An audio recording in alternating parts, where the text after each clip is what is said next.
dude, I think people don't playing corner is so hard, man. It's so hard. And then when everyone watches corners get burned, and you watch, and because you're out there on an island, and it's easy to spot a guy and be like, oh, well, he got torched. I think Norman is playing all right, and I put those numbers up there for. I'm not saying that Norman is even close to Jalen Ramsey, right? But you have to understand the context of what corners are dealing with. Like corners aren't out there like just locking people down, giving up 0 yards, or 10 yards a game. It's hard out there. Well, and I think that's the part that people get lost in. And I always tell people, obviously we watch the 49ers, but watch other teams as well, because I think it'll help put things into perspective with what's really going on at the cornerback position. So I think when we watch Josh Norman every week, right, and it's just like, oh man, he got beat here, or oh man, a pass interference here, and we see it.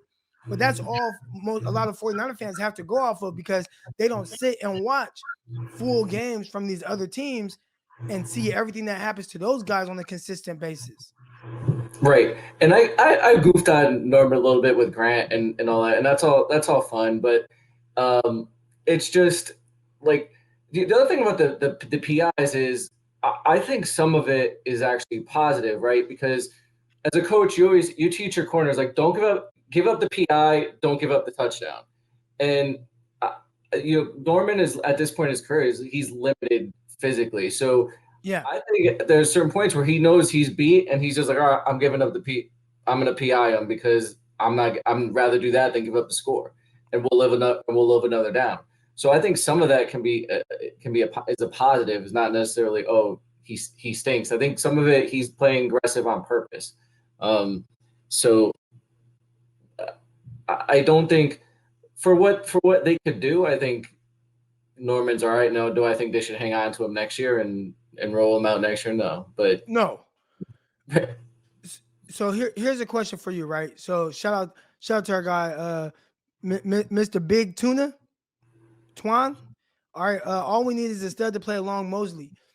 I think that's what the 49ers were expecting, right? You come into the season, your guy really is Jason Verrett, right? But you lost him, and obviously, I mean, we know his injury history, so maybe it was something that people should have been like, "Hey, we know this is something that potentially can happen," but like, really, like that's your guy, right? Jason Verrett. Now, when you lose him, I think everybody's like, well, the 49ers haven't addressed the cornerback position. But it's like, they have. Like, they drafted 2 corners in this last class. Did they draft them as high as maybe everybody wants them to? No, but you drafted Ambry Thomas, who fits from a height, weight, speed, athleticism standpoint. They drafted Diamador Lenore. We'll see what happens with that. They drafted guys that Norman was not on a roster. So, yes, I think if it's as simple and as easy as saying, well, we need a stud to play alongside Mosley. Everybody in the NFL, every team wants to say, well, I need a stud to play alongside Tre'Davious White, or I need the stud to play alongside Jalen Ramsey. Y'all can't even name the other corners on the Rams, right? We don't even know who the other corners are in Buffalo, right? Like, it's hard. Like, there's not as many good coverage guys as people think, and not so much that guys aren't good, but just playing cornerback is just so hard. Like, it's so hard. So at some point, more than likely, you're going to get got. I think you're good by just having a Mosley that's playing well. What are your thoughts on that?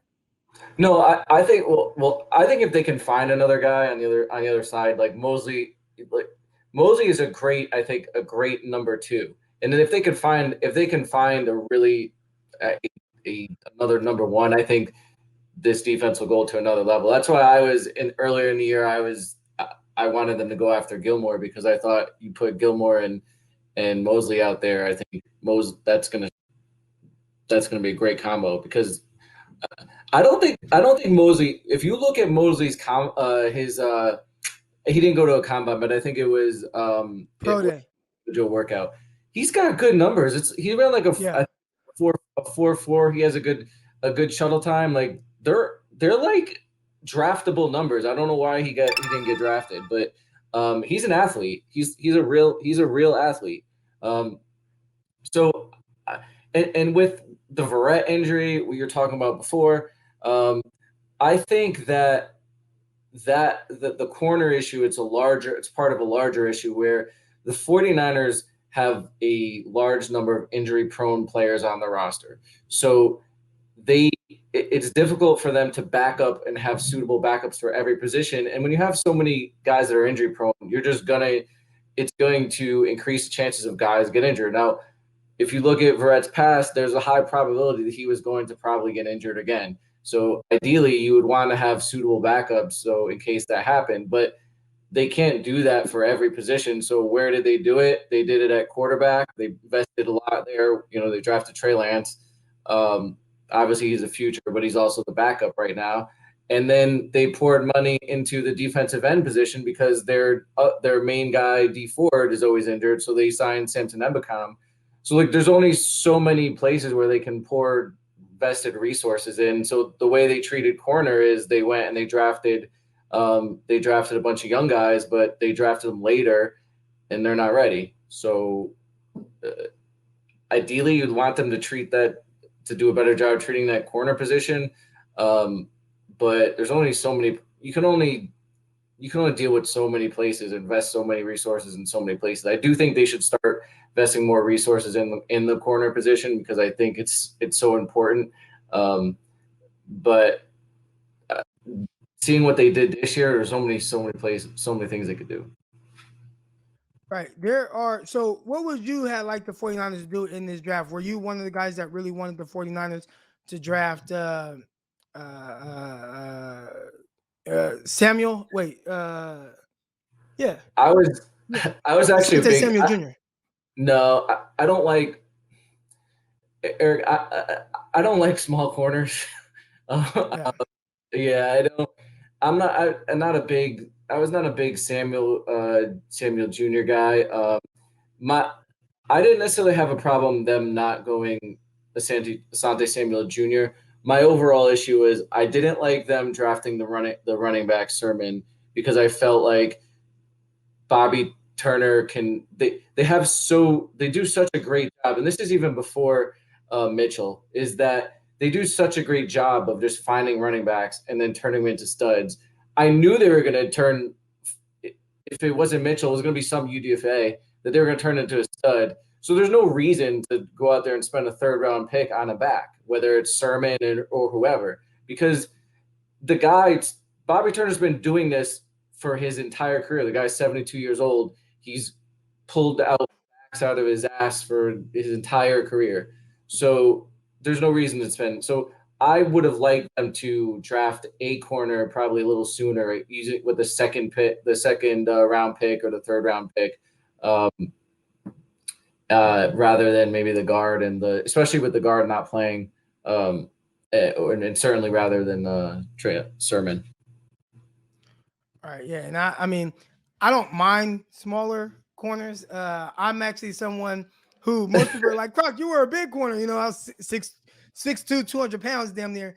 And but I like the way the smaller guys move better, and I think there's just a little bit more versatility in which guys that they can cover. So I tend to lean a little bit more towards guys that are 6 foot, 5'11", kind of more in that range, as opposed to like the 6'3" corner, because a lot of times the 6'3" corner, which I'm familiar with clearly, but the movement skills are just a little bit longer.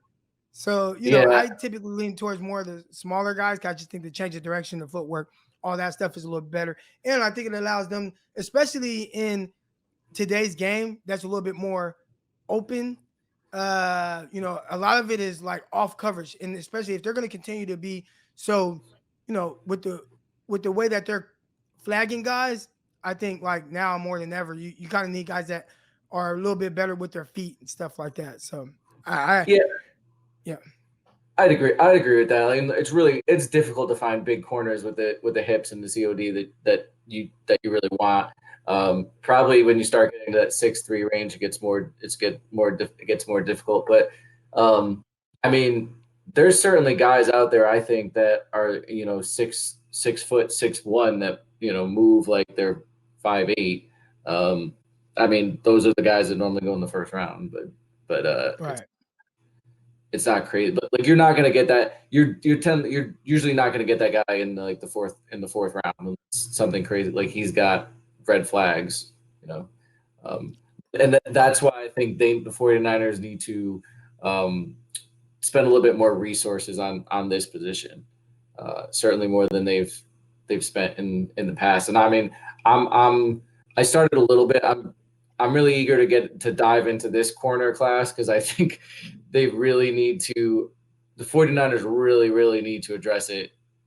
I know they drafted 2 last year, but they really need to hit that position again. I think it's like you gotta like nuke it. Just keep hitting until you find somebody. Yeah, and I think we're in luck, man. I think this is a good cornerback class that's coming up. But coach, man, I appreciate you coming on. I'm gonna get to the next caller.